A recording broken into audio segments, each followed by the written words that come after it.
So today we're going to be looking at a scenario where civilizations form on a random galaxy in the middle of the universe. And over here we're going to be seeing the first civilization set up. So basically what has been happening is that around the galaxy many type 1s and some type 2s have been set up, but most of them collapse from either their star dying, them not being able to get advanced enough. But this one is special. It is able to make a technology that allows them to go fast enough where, if they wanted to, they could go through their galaxy, which is roughly the size of the Milky Way, um, in less than, let's say, like 50, no, 100 years with their current technology. So not very good, but it's okay, I guess. It's not horrible. And they expand through these lands, eventually setting up their own little nation. And as their society develops, so does their technology. And they're able to expand further. To explore further. But they do not really want to go that far from their home turf. They've discovered like a few hundred solar systems. I don't actually know the density of solar systems around here and there. I'm assuming there's like 20 solar systems. No, a few hundred around here. But we will have, but because we can have hundreds of dots throughout the entire country, we're gonna have a special system. Each city will be. I will not be having the cities looking like that. Instead, it will be like this. And capital cities, as usual, will be represented as an 8. Usually it's a 10 for most people, but like I use it as an 8 because, well, then they would get a little too big. And as the years go by, this civilization expands absolutely massively. They are colonizing, building Dyson spheres around all their areas. Dyson spheres, well, basically they have unlimited energy. But with how good their technology is, what would be unlimited energy for us is limited energy to them. They need more and more each day. And as their empire grows, so does their hunger for energy. And they notice something denser in the middle, less dense in over here. But these guys, they fear going to the middle. The middle is like a ginormous jungle of planets and destruction. The most habitable zone is where they're in. This is the most habitable zone for civilization in the entire galaxy. And no, this is not the Milky Way. This is its own galaxy, by the way. So yeah. What? Anyways, at this time, a rival will be settled, and these guys. This is the inner core. This is the secondary core. So this is the core. This is the outer core. This is the outer rim, and these are the farlands. And in the outer rims will be settled a new nation. But these guys call themselves the Monachilian Empire. And these guys are going to be quite silent throughout this series until a certain episode where they will do something very interesting that will change the galaxy as we know it. But for right now, there is their major city, and that major city is automatically transferred into a capital city. Back over here with our civilization, they will be expanding over to the. How did I get lost on east and west? Oh my god, but they will be expanding over to the west. Kind of down though. Not expanding, but exploring. They also start exploring this way. There is a faction of people who believe that they're peacekeepers. It is known as the these guys are called Pokestania, the Pokestanian Empire. And the Pokestanian Empire will have a wait, and the Pokestanian Empire will expand over here. They have the Pokestanian peacekeeping force, which goes around and gets rid of corruption, right? And they've kind of formed a religion for themselves. A religion based off being very powerful but very peaceful warriors. And in just a few years, they will explore all of this land. Eventually, they will reach down over here. In fact, you know what I'm going to do? I'm finally going to fix their borders. And in just a few years, they get this snake kind of shape. They're pretty ugly, if you'd ask me. But they decide that they also want to expand in both these directions. They want to expand to the east and the west. Now, the north, less stars over here, although it really doesn't change until you get like here. But yeah, less stars as you go and go and go. But something will happen. The peacekeeping force over here is being suppressed. Their wages are going down. People see the Pokestanian Empire sees their religion as a bad omen to the empire. They don't support what is happening over here. So slowly, a rebellion will rise. And these guys, not very populated, but they have a lot of ships for some reason. Mainly because they were operating on their ships. They were actually like 40% of the military.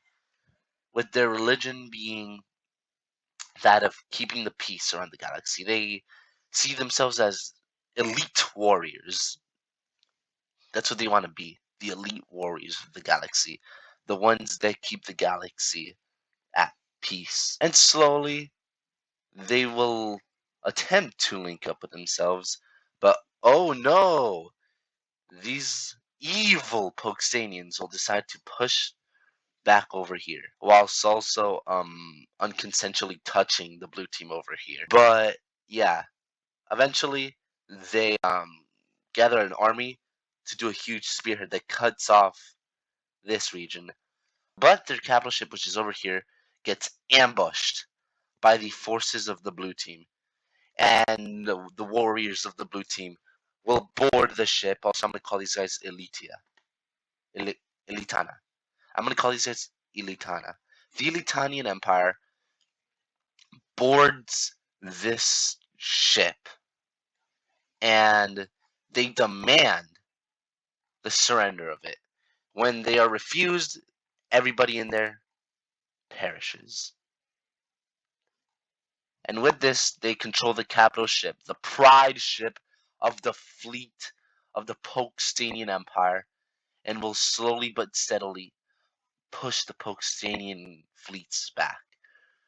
And in a crucial battle known as the Battle of Centauri will take place, where the red team's main fleet will be heavily damaged.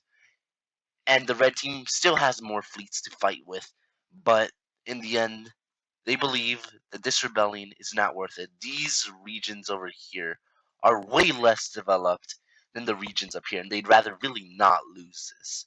So, in the peace treaty, it is demanded of the red team to give the blue teams these territories.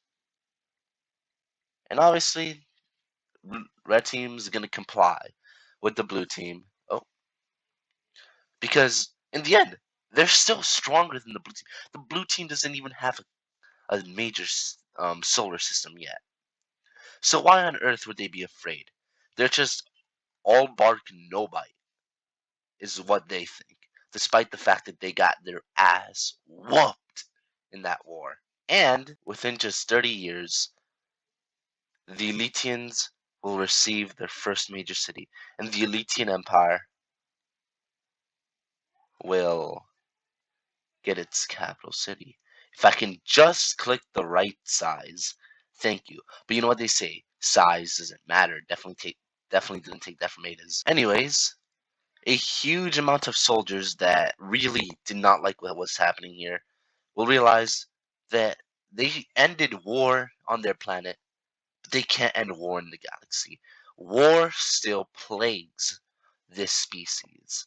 it still plagues the galaxy. And thus, they will push into the middle. And after. Also, I might say that no, you actually need more time to travel through the galaxy than just 100 years. But after like 30 years of non-stop traveling, they reach down here. And in those 30 years, a much faster type of ship is also made. But we'll get into that later. These guys are in the right on the jungle's edge. Like they have a lot of chaos going on, a lot of unrest from how much the stars density is over here, and they can basically barely even sleep. So they have to use like sleeping chambers. But other than that, this empire will settle here anyways, despite the very unluxurious situation they are in. And they will settle over here. And they will call themselves the Central Federation of the Galaxy, or Central Federation for short, with their capital city being literally right on the border of the rims. Yeah, these are called rims, by the way. I'm pretty sure I already said that. And they will have their capital right here. And their capital is going to be named very originally. It's going to be named Coruscant. Nah, I'm just kidding. How about Catenaria? Yes, the the Catenarian city. I pulled that out of my ass, by the way, so don't mind that. But over here, the red team will keep expanding. They have a thirst for expansion. They don't care about the war that just occurred. They see it as a futile war. And they see the resistance of the blue team as futile. Speaking of which, the Trade Route Organization is formed within the red team. It is a company that seeks to make trade routes around the galaxy. Everybody knows about these guys. Telescopes are really good. But nobody knows about these guys because of the thick dust. There's like a lot of dust over here because of all the chaos that happens, all these stars. And also the black hole over here. I don't know. Never mind. Don't ignore the black hole comment, please. But yeah, because of dust in the middle of the galaxy, they aren't able to see past to these guys. But they start their expansions over here before halting. The red team does not want to give the organization of trade routes money. In fact, they try to shut down the trade route organization, which only makes the trade route organization get more furious. Out of spite, they will travel out of Pokestania, reach down here, and start exploring this region. They find a pretty stable orange dwarf system over here, where they will settle their own country.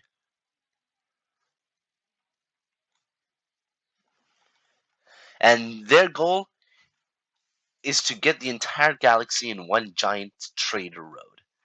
They want to have all these guys connected up and trading. But the red team refuses to link up with the blue team, which is another problem that these guys have.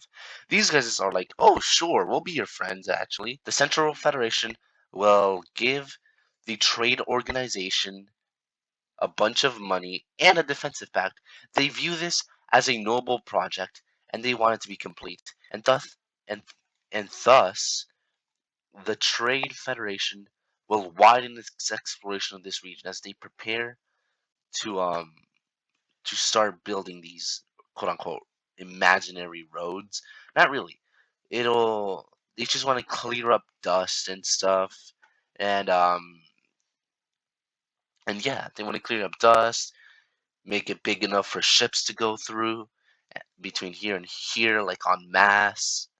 Basically, just a giant highway that will link all these guys up, and its construction will start right here, where both these guys and these guys look to connect up their nation.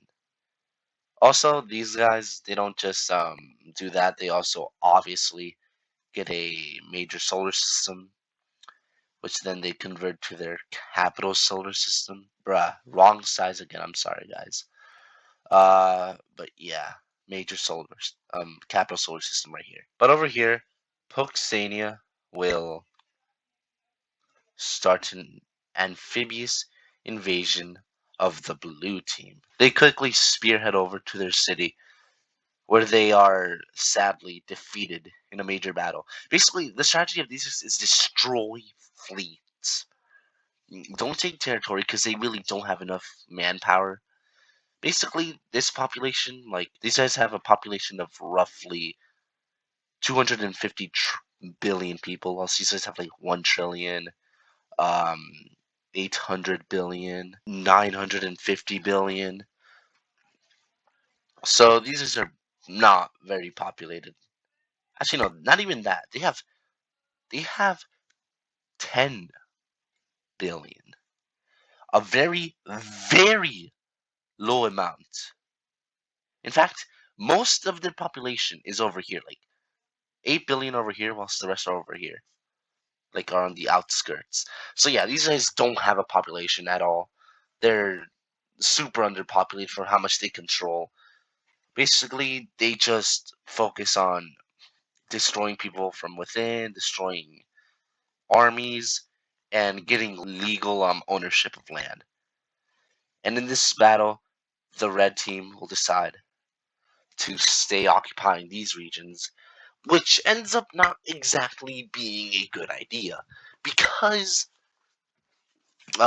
their fleets are getting destroyed day out and day night by elitist forces.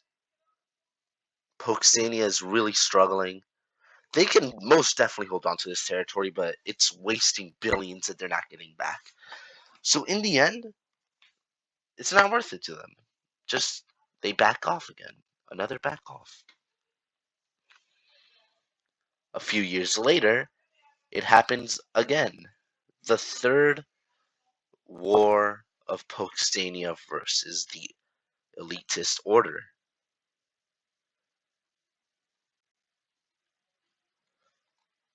But this time, they do capture the city, although with heavy resistance, as most people leave, flee out here, invading, and yeah, their fleets are getting destroyed again.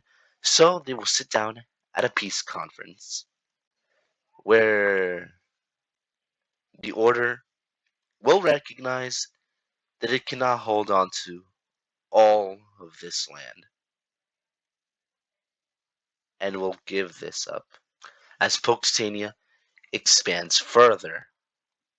Furthermore, there are radical people who use who instead of peacekeeping, because no, these guys have actually stopped a war between the red team, between Poxtania and the Trade Order, the Trade Corporation or Federation, whatever I called them, and then the Central Federation and the red team. They basically stopped a whole bunch of war between these three, and they even kept down a whole bunch of movements within all these countries, a bunch of rebel movements.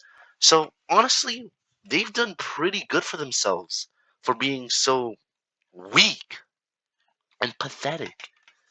But still, there are some who use their combat abilities for evil.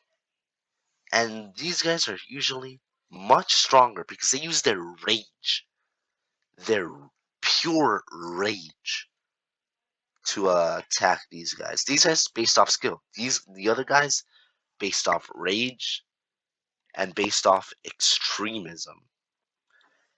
And they are very national to the government. And without the government's consent, they will settle these outer regions. Now, how much do these guys have? Not much at all. They have like a movement of maybe 500 million people. Not a lot in galactic terms. But they do expand here. This time, the elitist order will give in and eventually accept these territories into their empire. But just a few years later, it happens again, except this time they're being even more dark and mysterious. And this time, the blue team rejects them, so they stay here for years. Roughly 100 years pass, and in these 100 years, they make a city for themselves. Interestingly, they make this their capital city as they declare independence from the order. And this is where we're going to leave off this video. Make sure to like, subscribe, hit the bell icon. Wait, does the bell icon even exist anymore? You know what? Just like and subscribe. Bye.